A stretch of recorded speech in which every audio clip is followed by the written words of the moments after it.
না বাইরে বন্ধুরা ডাক দিচ্ছে, এই গোবে কত বেলা হলো, চল চল, এক্ষুনি তো বাড়ি থেকে খবর আসবে, এই বাড়ি আয়। তাহলে খেলা কি আজকে আর হবে না? এবার মা বোঝাচ্ছে বাবু বাড়িতে তা, আর বন্ধুরা এসে ডাকছে আমার ছেলে বাড়িতে থাকবে। কোন রকমে মায়ের কোল ছেড়ে কুবের ছুটতে ছুটতে বন্ধুদেরকে নিয়ে খেলা করতে যাচ্ছে। আর বদনে কি গাইছে মা? ও মা, কুবের বদনে কি গাইছে? নাম গাইছে, আমরা সবাই মিলে একবার গাইবো। হরি বল রে, হরি বল রে, বল রে বল রে, হরি বল রে, হরি বল রে, হরি বল রে, হরি বল রে, বল রে বদনে হরি বল রে, হরি বল রে, হরি বল রে, বল রে বল রে, হরি হরি বল রে, হরি বল রে বদনে হরি বল রে, হরি বল, হরি বল, হরি বল ভাই, হরি নামে ছাড়া জীবের আর গতি না। মন হরি বল, হরি বল, হরি বল ভাই, হরি নামে ছাড়া জীবের আর গতি নাই। হরি বল, হরি বল, হরি বল ভাই, হ্যাঁ, হরি নাম ছাড়া জীবের আর গতি না। বল হরি বল, হরি বল, হরি বল ভাই, হরি নামে ছাড়া জীবের আর গতি নাই। হরি বল রে, হরি বল রে, বল রে বল রে, হরি বল, হরি বল রে, হরি বল রে বদনে হরি বল রে, হরি বল রে, হরি বল রে, বল রে বল রে, হরি বল রে, হরি বল, হরি বল, হরি বল ভাই, হরি নাম ছাড়া জীবের আর গতি না। একবার হরি বল, হরি বল, হরি বল ভাই, হরি নামে ছাড়া জীবের আর গতি ওই নাই। না গতি নাই, গতি নাই, গতি নাই, গতি নাই, গতি নাই, গতি নাই, গতি নাই, গতি নাই, হরি নামে ছাড়া জীবের গতি নাই, গতি নাই, হরি নামে ছাড়া জীবের গতি নাই, গতি ওই না হরি নামে ছাড়া জীবের গতি নাই, গতি নাই। হরি নামে ছাড়া জীবের গতি নাই, গতি নাই। বলো ভাই, বলো ভাই, বলো ভাই, বলো ভাই, বলো ভাই, বলো ওরে ভাই, বলো ভাই, বলো ভাই, হে বাদন্ড বাহু তুলে, বলো ভাই, বলো বাহু তুলে, বাহু বাহু তুলে, তুলে বলো ভাই, বলো ভাই, প্রেমানন্দে বাহু তুলে, বলো ভাই, বলো ভাই, প্রেমানন্দে বাহু তুলে বলো ভাই, বলো ভাই। সবাই তো হাত তোলে না, সবাই বলে না, সবাই তো হাত তোলে না, সবাই দু হাত তুলে না, মাঝে মাঝে রইল বাকি, সবাই তো হাত তোলে না, হাত মাঝে মাঝে রইল বাকি, সবাই দু হাত তুলে না, ওই না মাঝে মাঝে রইল বাকি, সবাই তো হাত তোলে না। মাঝে মাঝে রইল বাকি, সবাই দু হাত তুলে না। হরি বল রে, হরি বল রে, নিতাই গৌর, হরি বল, হরি বল, হরি বল রে, বল রে, হরি বল রে বদনে হরি বল রে, হরি বল রে, হরি বল রে, বল রে বদনে হরি বল রে, হরি বল রে, হরি বল রে, বল রে বদনে হরি বল রে। বদনে কৃষ্ণ নাম আর বনমাঝি আজকে কুবেরের সঙ্গে গ্রামের ছেলেদের খেলা। এদিকে হারাই পণ্ডিতের ঘরে এক বৈষ্ণব ঠাকুরের দেখা। পণ্ডিত, পণ্ডিত, হারাই পণ্ডিত তাড়াতাড়ি করে বাহিরে দাঁড়িয়ে এসেছে। এ কি আপনি? হ্যাঁ, আপনাকে তো ঠিক চিনলাম না বাবা, তুমি আমায় চিনবে না, আমি দূর থেকে এসেছি। পণ্ডিত, আমি আজ 3 দিন অভুক্ত,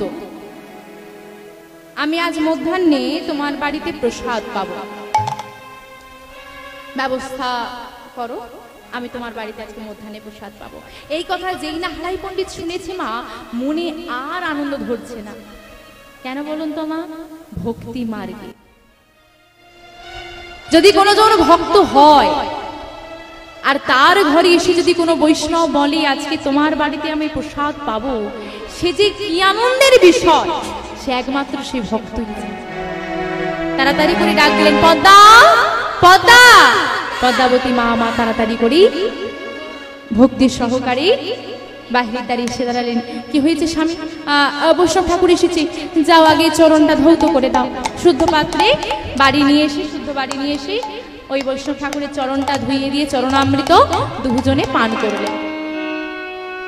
চিন্তা করে দেখুন মা, আমরা সাধারণ মানুষ হই, এমন অহংকার আমাদের, সচরাচর কেউ আবার ওই বৈষ্ণব ঠাকুরের চরণে মাথা নত করতে চায় না। কে কোথার থেকে এক সাধু বাবা এসেছে, আমি কেন প্রণাম করতে যাব, আমি না এই গ্রামের সব থেকে ধনী ব্যক্তি। কত অহংকার। আজকে পদ্মাবতী মা হারাই পণ্ডিত কি করছে গো, চরণ ধুইয়ে চরণামৃত পান। তবে না সে গর্ভে আমার ভগবানের দাদা আসে গো, এমনি এমনি। সে গর্ভটা কত শুদ্ধ, সেই চিত্তটা কত মার্জন করা, তবে মা হতে পেরেছে। তা আবার যার তার মা নয় গো, একদম ভগবানের দাদার মা। বৈষ্ণব ঠাকুরের চরণ ধৌত করিয়ে দিয়ে বন্দাবতী মাকে বলছে, যাও ভালো করে বৈষ্ণব ঠাকুরের সেবার ব্যবস্থা করো।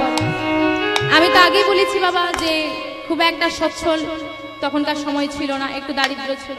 তো পদ্মাবতী মা যত্ন সহকারী বৈষ্ণব ঠাকুরের সেবার ব্যবস্থা করছে। এদিকে হারাই পণ্ডিত বলছে, কি গো পদ্মা, যা আছে সব দিয়ে ভালো করে ঠাকুরের সেবা হয়ে যাবে তো? দেখো স্বামী, খুব বেশি তো কিছু নেই, তার মানে কি ঠাকুরের সেবায় কোনো ত্রুটি হবে না? না স্বামী, তুমি চিন্তা করছো কেন? সংসার সুখের হয়, একটা নারী চাইলে সংসার হয় স্বর্গ, আবার নারী চাইলে সংসার হয় নরক। পদ্মাবতী মা যা ছিল ঘরে তাই দিয়ে সুন্দর করে সেবার ব্যবস্থা করে সেবা দিয়েছেন বৈষ্ণব ঠাকুরে। বৈষ্ণব ঠাকুর সেবা করে নিয়ে বলছে, ও মা, এই দেখো আমি এসেছি বলে তোমাদের সেবা হতে কত দেরি হয়ে গেল, দেখো কত বেলা হয়েছে, যাও মা যাও, গিয়ে সেবা করে নাও দুজনে। পদ্মাবতী মা আমার হেসে বললেন, ঠাকুর আসলে আমরা দুজন নই, আমরা তিনজন। তিনজন? আমি তো আসলে থেকে দুজনকেই দেখছি। আসলে ঠাকুর, ওই আমার একটা ছোট ছেলে আছে, কোন সকালবেলায় খেলতে বেরিয়েছে, এখন ওর বাবাকে পাঠাবো, যদি খুঁজে নিয়ে আসে তবে আমাদের সেবা। বাচ্চা ছেলে তো। ও তাই বলো, এই কথা চলছে, মানে কুবেরের কথাই চলছে, আর কুবের ওদিকে নাম গাইতে গাইতে ঘরে হাজির। নাম গাইতে গাইতে যেই না ঘরে ঢুকেছে, মা ঘরে অচেনা ব্যক্তি দেখে ছোট্ট কুবের ছুটে গিয়ে মাকে জড়িয়ে ধরেছে। আর মা বলছে, বাবু যাও, উনি একজন নিষ্কিঞ্চন বৈষ্ণব, গিয়ে প্রণাম। কি গো মা, শিক্ষা, এটাই তো শিক্ষা। তা পিতা মাতা এখন যতই শেখা যে বাবা মাকে মানে গুরুজনদেরকে দেখে প্রণাম করবি, শিখবে, প্রণামও করবে। আর একটু শিক্ষিত হয়ে গেলে বলবে কি, যদি প্রণাম তো দূরের কথা, যদি পাও লেগে যায় কি বলে? মায়েরা বলুন কি বলে? পরে বলুন সরি। বলছি, প্রথম আমাদের বিদ্যালয় কোনটা? গৃহ। আর প্রথম শিক্ষক মা। তা প্রথম স্কুলটা তো ছোটখাটো, আর শিক্ষকটারও খুব একটা দাম নেই, বিনা পয়সায় শিক্ষা দেয় তো তাই। এখন অনেক টাকা খরচা করে টিউশন পড়তে যাচ্ছি, দামি স্কুলে পড়ছি, তো সেই শিক্ষাটার তো বেশি দাম হবে নাকি বাবা? ওই জন্যই তো আমাদের কলিযুগের এই অবস্থা। যাই হোক, মা কথা শুনে ছোট্ট কুবে তাড়াতাড়ি করে গিয়ে কি করছে, মা যেই না প্রণাম করতে যাবে, বৈষ্ণব ঠাকুর একেবারে লাভ দিয়ে, করো কি? তোদের শিশু এসে আমাকে প্রণাম করছে? না না, প্রণাম করতে হবে না, যাও মা, ছেলে এসেছে, যাও গিয়ে সেবা করে নাও। এটা মুখে বলল, মনে মনে কি বলছে, আহা হা, তুমি আমায় এসে প্রণাম করছো? কেউ জানুক বা না জানুক, তুমি তো জানো তুমি কে, আর আমি বা কে। নিজেকে নিজে কেউ কি কখনো প্রণাম করে? এই কথাগুলো একটু বোঝা লাগবে মা। কথাগুলো কি বলছি? বলছে এ জগতে কেউ জানুক বা না জানুক, তুমি তো জানো তুমি কে আর আমি কে। নিজেকে নিজে কেউ কি কখনো প্রণাম করে? এই যে দেখুন, আপনারা আমার থেকে বয়োজ্যেষ্ঠ, আমি আপনাদেরকে প্রণাম করব, এটা সাধারণ কথা, কিন্তু আমি নিজেকে প্রণাম করব? আমার কি মাথায় চিত পড়া আছে না আমি পাগল? আচ্ছা, এখানে নিজে মানে কুবের প্রণাম করলো, প্রণাম করতে আসলো বৈষ্ণব ঠাকুরকে, নিজে হলো কি করে? তার মানে এই বৈষ্ণব ঠাকুরকে আর কুবেরই বাকি। আমাদের বলরাম হচ্ছে হলধর। হলধর মানে যিনি হাল ধরেন। আচ্ছা, হাল সবাই ধরতে পারে? যার শক্তি বেশি সেই তো ধরতে পারবে, তাই তো? যার শক্তি বেশি বা চাষ হয়, যারা হাল ধরেন, এখন তো সে ব্যবস্থা নেই, কিন্তু আগে তো ছিল। তা সবাই কি ধরতে পারতো? শক্তিশালী ব্যক্তি কিন্তু হাল ধরতেই পারতেন। এবার চিন্তা করে দেখুন, যিনি ভগবানের সঙ্গে থেকে এই জগতের হালটাকে ধরে রেখেছেন, হলধর, তার কত ক্ষমতা! এত শক্তিধর একজন ব্যক্তিকে এই কলিযুগে কোন নারীর ক্ষমতা নেই গর্ভে ধরবে। তাহলে কি হবে? ভাগ করে দেবে। শক্তি একসঙ্গে থাকলে শক্তিশালী। আমি যদি তাকে ভাগ করে দিই, 100 যদি একসঙ্গে থাকে অনেক, ভাগ করে দেন 50 কম হয়ে যাচ্ছে। তা বলছি হলধর একসঙ্গে থাকলে তো শক্তিধর, যদি ভাগ করে দিতে পারি কমে যাবে। এই বলরাম এই কলিযুগে ভাগ হয়ে গেলেন, দুটি ভাগ। কি? একটি ভাগ এলেন, ওই যে বাবা বললাম বিশ্বম্ভরের দাদার নাম বিশ্বরূপ, সচী মায়ের গর্ভে এলেন বিশ্বরূপ, উনি হলেন একটা ভাগ।